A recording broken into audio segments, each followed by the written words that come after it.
Welcome, everyone, to Young at Heart, session number 136. I'm Father James DeLucio with the Paulist Fathers, here to offer nursery rhymes, stories, songs, Mother Goose, Aesop's fables, nonsense, and such to keep us all young at heart. Today's poems are from Mother Goose. The first involves a long tradition that may have begun in France of women wishing or fantasizing that they had tiny little husbands. That whole Tom Thumb phenomenon. And in the wish, there's some implication that women who didn't have a lot of control in society or a lot of voice in this way could have lots of control if your husband is only the size of your thumb. So, in this great power struggle between male and female that's as old as the ages, here we go with the first. This one is from 1819. I had a little husband, no bigger than my thumb. I put him in a pint pot, and there I bade him drum. I bought a little horse that galloped up and down, and sent this little husband of mine reeling out of town. I gave him some garters to garter up his hose, and a little silk handkerchief to wipe his pretty nose. Ah, a darling endearment at the conclusion of our poem. Now here is an older version that came from Scotland, because you know I love to read variations. I got a little mannikin, I sent him on my thumikin. I saddled him, I bridled him, I sent him to the tunikin. I coughed a pair of garters to tie his little hoiskin. I coughed a pocket napkin to dight his little nosekin. I sent him to the garden to fetch a pound of sage, and fanned him in the kitchen nook, kissing little Mage. And fanned him, as in found him? Oh my goodness. What have we here? But we have an unfaithful, tiny little Tom Thumb husband. Even in that size? Okay, here's some more. Hyder, riddle, diddle, dell, a yard of puddings, not an ell. Not forgetting Tweedledee, a tailor's goose will never fly. Now, this is an early version from George Bernard Shaw.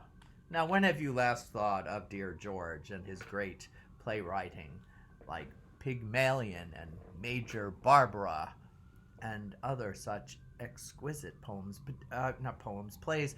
Also, of course, that wonderful Joan of Arc that he wrote. At any rate, this is how George Bernard Shaw remembered this little ditty.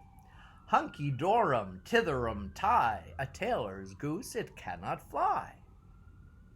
And one more variation. Right followed a riddle dell, a yard of pudding is not an ell, not forgetting didderdum high, a tailor's goose can never fly.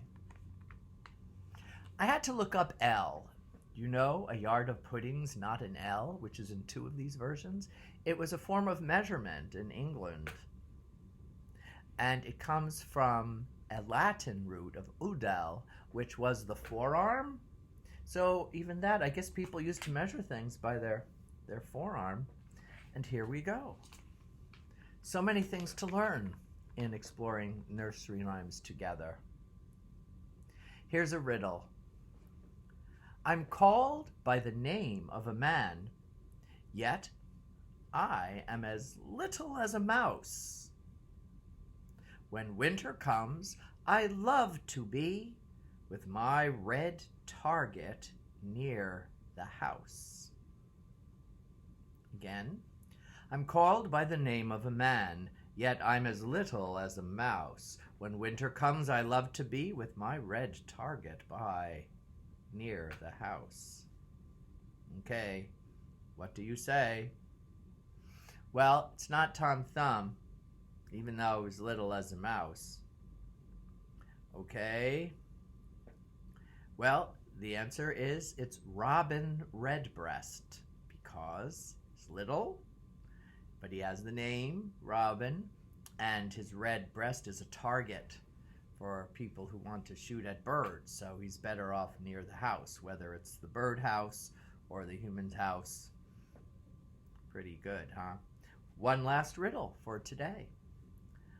I'm in everyone's way, but no one I stop. My four horns every day in every way play, and my head is nailed at the top. A hint, this was composed in 1835, so think of the Industrial Revolution's early signs in 1835 and something that you would find, I guess I could give you this hint. You would find it at a railway station, or maybe even in some large warehouses or stores. You still find them today, but I'm not going to tell you exactly where or you'll get it. Okay, one more time. I'm in everyone's way, but no one I stop. My four horns every day in every way play, and my head is nailed on at the top. Okay, you want one more hint? You often go through these on the subways today, if you happen to have a subway in your town. Not the sandwich shops, you know, the trains underground, or even some of the above ground trains. You still have to go through a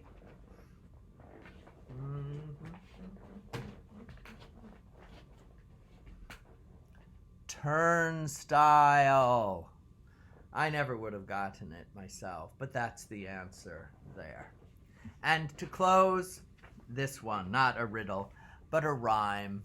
Remember that other one that we read long ago that I forget the title, but it ends, I care for nobody, no but I, for nobody cares for me.